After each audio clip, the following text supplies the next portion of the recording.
Olá a todos, que a paz do Senhor esteja sobre a sua vida, na vida de quem você ama, dentro da tua casa, que a presença de Deus te guarde e guarde toda a tua família em um nome de Jesus.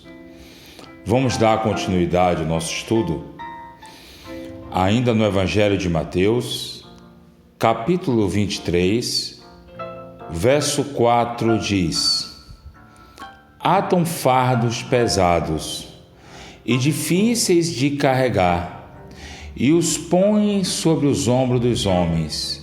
Entretanto, eles mesmos nem com o dedo querem movê-lo. Praticam, porém, todas as suas obras, com o fim de serem vistos dos homens, pois alargam os seus filactérios e alongam suas franjas. Amam primeiro lugar nos banquetes e primeiras cadeiras na sinagoga, as saudações na praça e os serem chamados de mestre pelos homens. Então, nós estamos aqui dando continuidade ao nosso estudo sobre a religião. E hoje, no episódio 9, eu estou mostrando a você a continuidade da censura, a grande censura que o Senhor Jesus faz contra os escribas e fariseus. Eu tive o critério, o cuidado de ensinar você no primeiro vídeo sobre esse assunto, o significado de quem são os escribas e fariseus, para que você entenda. Então lembre que o fariseu, ele era um membro de uma religião judaica que se sentia melhor que os outros, mais importante que os outros.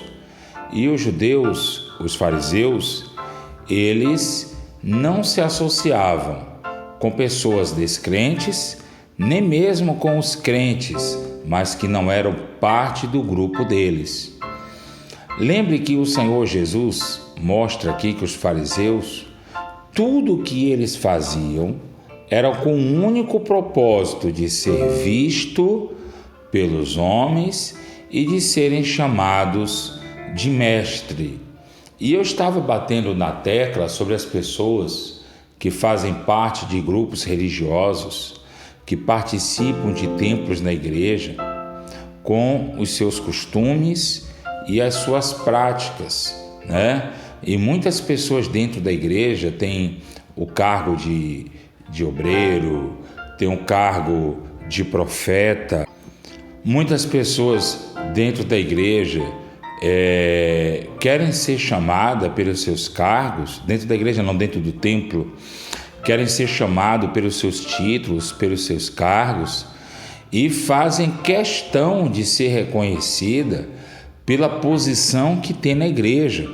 Inclusive, ainda eu vou falar nesse estudo, não vai ser hoje, mas nesse estudo sobre religião, que muitas pessoas creram em Jesus, mas porque os fariseus e os escribas disseram que não era para ouvir Jesus, eles simplesmente deixaram de ouvir Jesus, deixaram de seguir Jesus para não perder o seu cargo, para não perder a sua posição diante dos homens.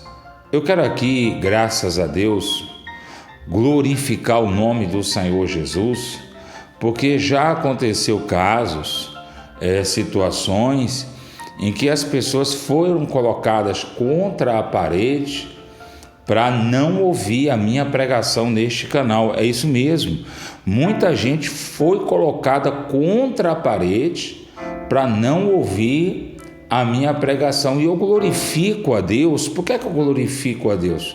Porque o mesmo aconteceu com Jesus, o mesmo aconteceu com os apóstolos. Ainda sobre estudo sobre a religião, vou mostrar a você que o mesmo aconteceu com os apóstolos, e eu posso adiantar que os apóstolos perguntaram: julgai entre vós, o que mais importa, agradar a Deus ou aos homens? Então, olha que o Senhor Jesus deixa claro que os fariseus, que os escribas, que as pessoas que são religiosas adoram mostrar uma coisa que não são, exibir algo que não tem. Eu já falei uma vez, eu não lembro que episódio desse canal, mas é que nem rede social, né? Você vê uma pessoa que tem uma moradia humilde, leva uma vida simples, de repente está tirando foto dentro de lancha, dentro de carro de luxo, em lugares maravilhosos. Aí quando você vai visitar a pessoa, a realidade da vida daquela pessoa é muito diferente do que aquilo que você vê na rede social. E isso acontecia com os escribas e fariseus.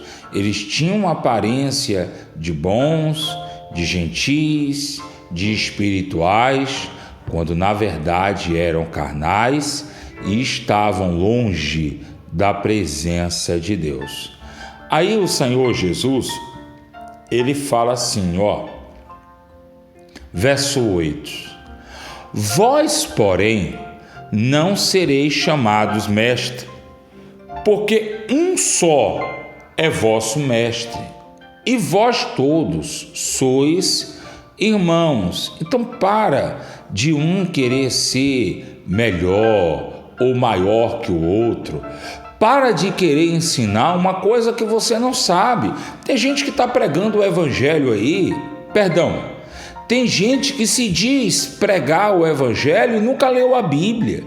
Tem pessoas que se diz falar do amor de Deus e não tem o menor conhecimento da Escritura Sagrada. A palavra é dirigida pelo Espírito, verdade. O Senhor diz, examinai as Escrituras. Quando o Senhor Jesus ele pregava, ele sempre fez referência ao que está escrito. O Senhor Jesus não inventou uma nova lei. O Senhor Jesus não criou um mandamento diferente do que está. Pelo contrário, ele disse, eu não vim mudar a lei, eu vim cumprir, tá? Então o verso 9 diz assim: a ninguém sobre a terra chamareis de vosso pai, porque só um é vosso pai, é aquele que está nos céus. Nem sereis chamados guias, porque um só é vosso guia, o Cristo. Mas o maior dentre vós será o vosso servo, tá? Então, eu posso sim levar a igreja, dirigir um culto, uma reunião, mas eu tenho que lembrar que eu estou levando a igreja até a presença de Deus. Eu estou guiando a igreja segundo a instrução de Cristo Jesus, o nosso Senhor. Eu não posso simplesmente achar que eu vou guiar a igreja segundo a minha vontade. Aí o que acontece?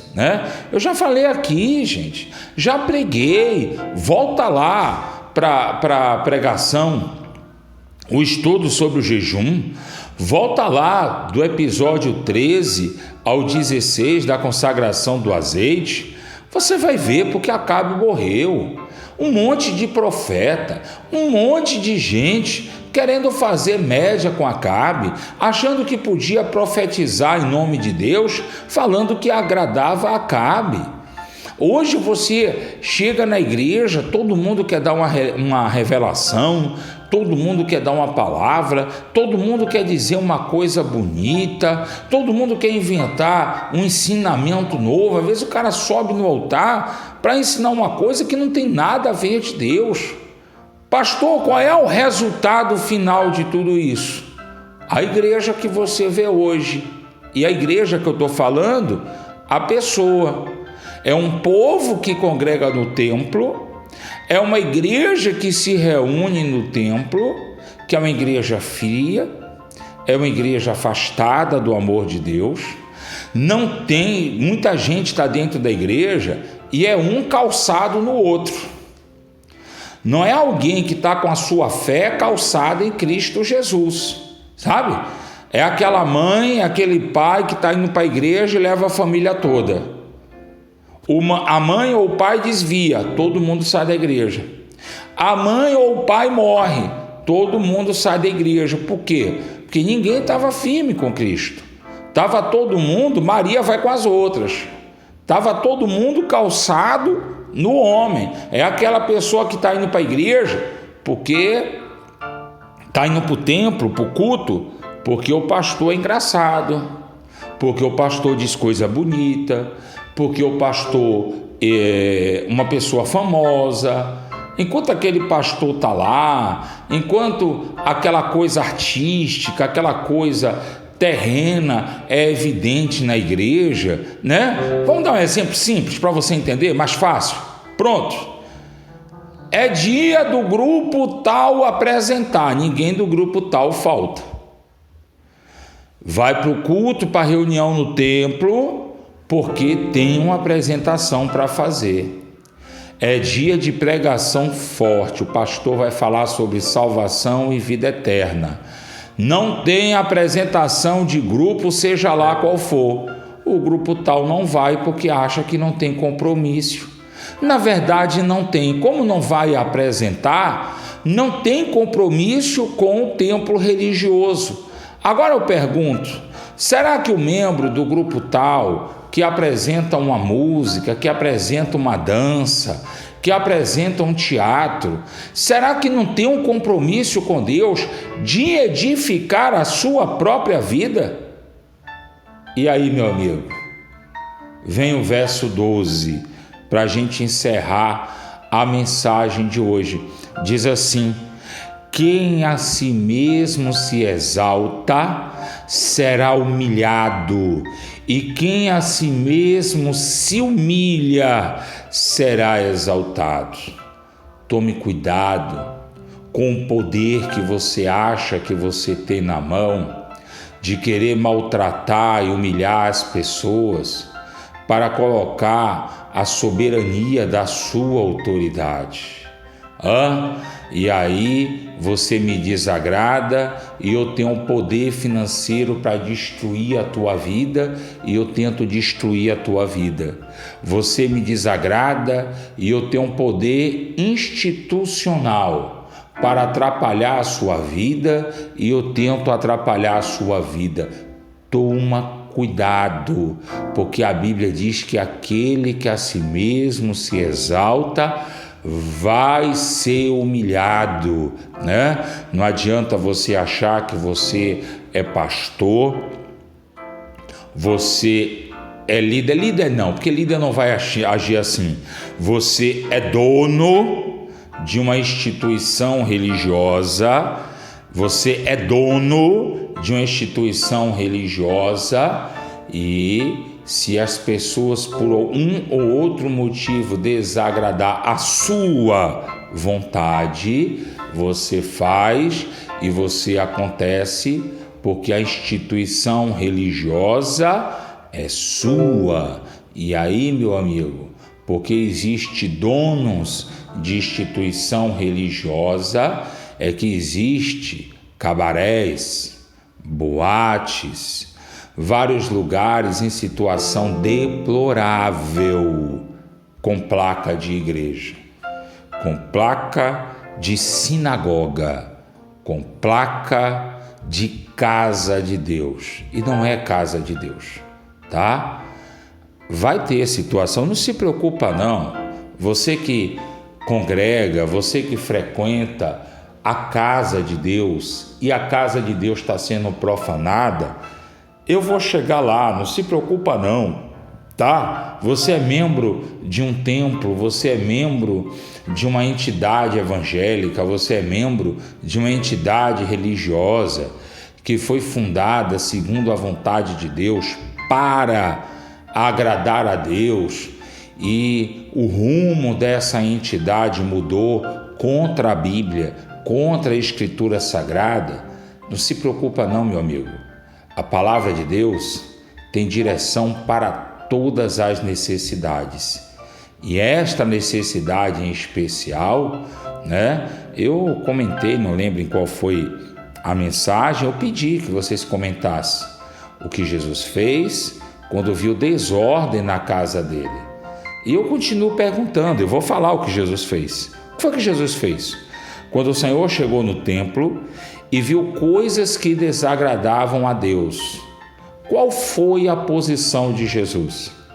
Ele foi lá e pediu perdão, ele chegou lá para os cambistas, ele chegou lá para o povo que estava vendendo e disse assim: me perdoa, gente, me vende um pombinho aí. Foi assim que ele fez? Bota no comentário. Então lembra, para encerrar, quem a si mesmo se exalta será humilhado, mas aquele que se humilha na presença de Deus, esse será exaltado.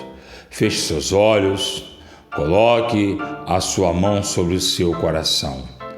Glorificado e exaltado é o nome do Senhor.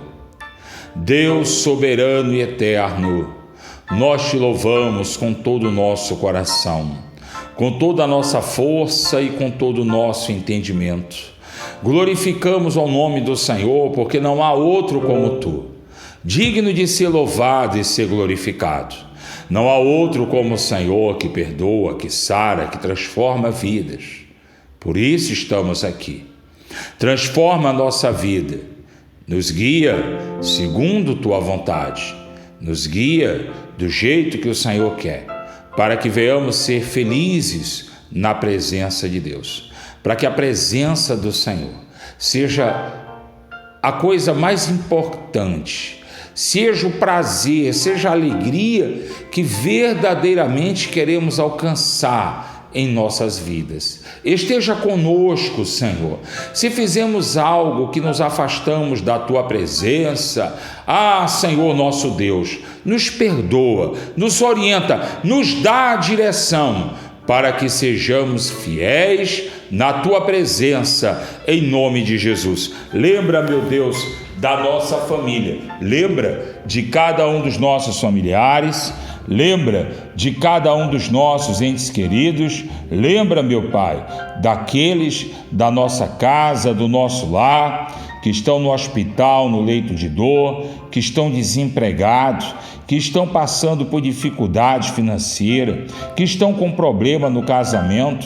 Lembra deles, Senhor, para abençoar. Lembra deles, meu Pai, para perdoar pecados. Lembra deles, Senhor, para curá-los, para dar oportunidade, para que eles ouçam a Tua voz, para que se levantem e se coloquem diante da Tua presença em obediência a Deus, para serem por Ti curados, libertos e abençoados, em um nome de Jesus. Aquele que crer, diga que a misericórdia e a graça do nosso Deus, em nome de Cristo Jesus, nosso Salvador, esteja sobre a minha vida e sobre a vida de cada um daqueles a quem eu amo, em um nome de Jesus. Digam amém, graças a Deus, sejam abençoados em nome de Jesus. Você não é inscrito? Se inscreva. Você não ativou o sino? Ative o sino. Eu sou o pastor Alexandre Marques, pregador do Evangelho, e aqui encerro mais um episódio do Comentando a Bíblia. Fica com Deus e até amanhã, se Deus quiser.